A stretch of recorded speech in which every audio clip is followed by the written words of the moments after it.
गांव के बाहरी इलाके में एक पुराना कब्रिस्तान था जिसे लोग खौफ का कब्रिस्तान कहते थे। कई सालों से वहां कोई भी नहीं जाता था, खासकर रात के वक्त। गांव में इस कब्रिस्तान के बारे में कई डरावनी कहानियां मशहूर थी।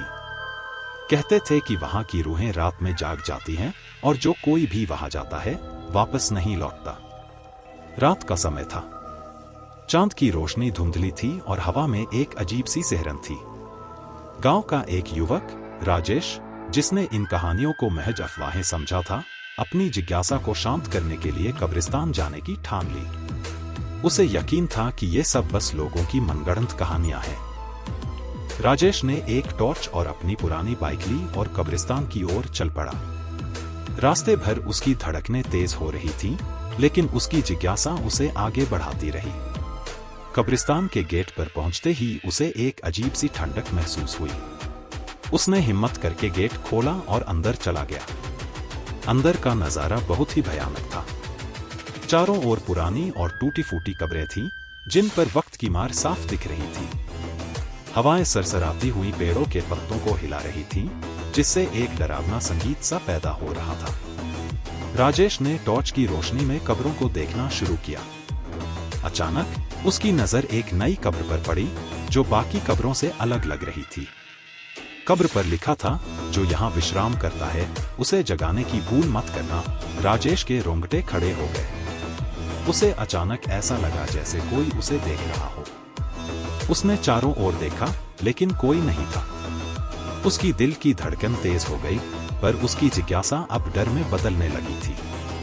राजेश ने सोचा कि अब उसे वापस चलना चाहिए, लेकिन तभी उसे किसी के रोने की आवाज सुनाई दी। आवाज बिल्कुल पास से आ रही थी। उसने हिम्मत जुटाकर टॉर्च की रोशनी में देखा तो एक औरत की छवि दिखाई दी, जो सफेद साड़ी में थी और कब्र के पास बैठी रो रही थी।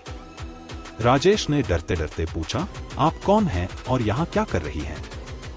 औरत ने धीरे धीरे अपना सिर उठाया और राजेश की तरफ देखा। उसकी आंखें लाल थीं और चेहरे पर अजीब सी मुस्कान थी। तुमने यहाँ आकर बहुत बड़ी गलती कर दी है, औरत ने धीरे से कहा। राजेश के पैर जैसे जम गए। उसकी आवाज गले में ही अटक गई। औरत ने धीरे धीरे अपना हाथ उसकी ओर बढ़ाया और अचानक से गायब हो गई।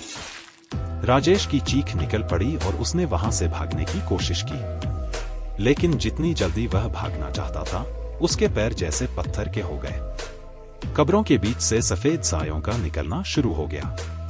चारों ओर भूतों की आवाजें गूंजने लगीं। राजेश ने अपनी सारी हिम्मत जुटाकर वहां से भागने की कोशिश की। गेट तक पहुंचते पहुंचते वह पसीने से तरबतर हो गया था। जैसे ही उसने गेट पार किया, सब कुछ सामान्य हो गया। राजेश ने पीछे मुड़कर देखा तो कब्रिस्तान फिर से एक सामान्य जगह लग रहा था। वह अपनी बाइक पर चढ़ा और तेजी से गांव की ओर भागा। घर पहुंचते ही उसने गांव वालों को सब कुछ बताया। किसी ने उसकी बातों पर विश्वास किया तो किसी ने इसे उसका वहम समझा, लेकिन राजेश जानता था कि उसने जो देखा और महसूस किया वह सच्चाई थी। उस रात के बाद से राजेश ने कभी भी उस कब्रिस्तान की तरफ नहीं देखा।